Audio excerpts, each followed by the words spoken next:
Matt Smith here for the Sports Talk Media Network as Clemson has knocked off Virginia Tech 24-14.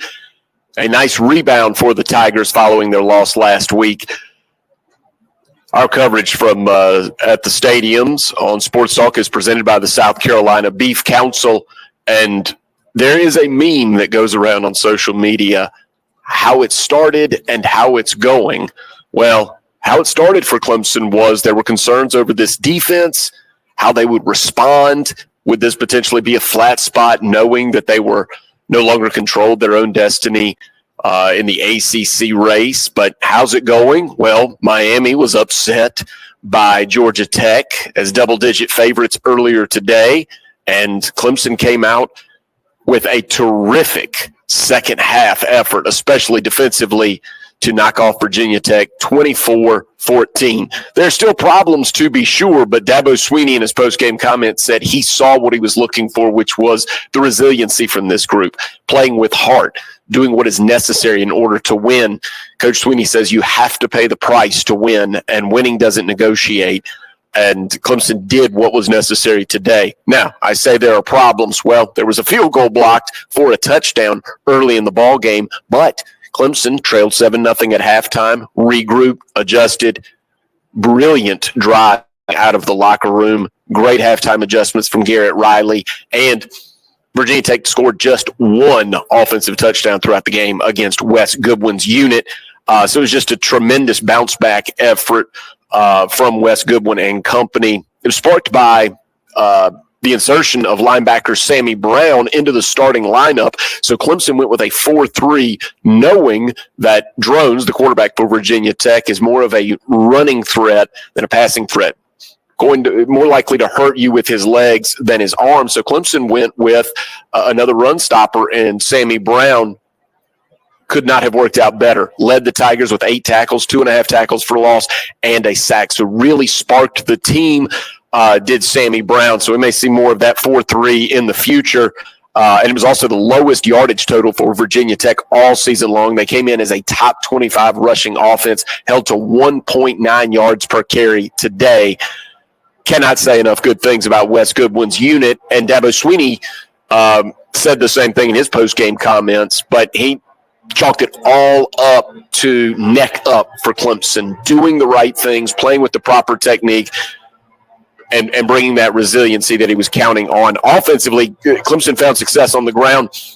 Cade Klubnik, yes, threw for over 200 yards. He looked pretty good throwing the football, but almost as importantly, Cade Klubnik was hurting Virginia Tech by scrambling, evading pass rushers. As a matter of fact, the highlight offensively for Clemson came when Cade Klubnik had a free rusher coming at him. Virginia Tech sent a blitz. It was the right call, but Cade Klubnik's athleticism won the day for Clemson, spun away from the free rusher, and then found T.J. Moore all alone at the 5-yard line, turned into a 41-yard touchdown pass. And a big-time highlight. The other major highlight came defensively when Ashton Hampton, after being beaten on a great play down the far sideline as we sat here at the press box at Lane Stadium, then on the very next play, Virginia Tech went back to the well, and Ashton Hampton, short memory that quarterbacks have to have, made a one-handed interception, one of the best defensive plays for Clemson so far this season. So a little something for the highlight reel for Ashton Hampton, some great statistics for Sammy Brown. Cade Klubnik added to his highlight reel. Oh, and how did we go this long without mentioning Phil Maffa, the bell cow, 128 yards on the ground on 31 carries. They just rode Phil Maffa. This was about the running game and the defense and attitude adjustment for Clemson. So now, spin it forward. Miami has one loss now in conference play. So does Clemson. But don't get too excited. Miami still has the inside track because the way the tie-breaking procedures work in the ACC, if it's a 2-team tiebreaker, so let's say SMU finishes the season undefeated in ACC play, there's a chance they do that because their final 3 opponents are California, Virginia, and Boston College. in no particular order, that's what SMU has ahead. So let's make the assumption, and it's a big one because upsets have been plentiful here in college football this season, but let's just make the quick assumption that SMU finishes undefeated, Miami finishes with one loss in conference play, and let's say Clemson's able to go up to Pittsburgh, which is not a given, and knock off the Panthers next week. If all of that happens, the tiebreaker will likely go to Miami because they defeated Louisville by a touchdown and Clemson lost to Louisville, which is the tiebreaker that would likely be employed at the end of the season. But look, there's a lot left. Going on still. Miami could lose another game. SMU could lose a game, creating a log jam and a 3-team tiebreaker atop the ACC. Clemson may not even beat Pitt next week because that's a Pittsburgh team that has seen its dreams dashed, and they're going to try to regroup and get a signature victory over Clemson, which is a big-name opponent and will be a ranked opponent when they roll into Heinz Field. All right, so that's the scene from Lane Stadium. Great atmosphere, but Clemson handled it today. Bounce-back effort.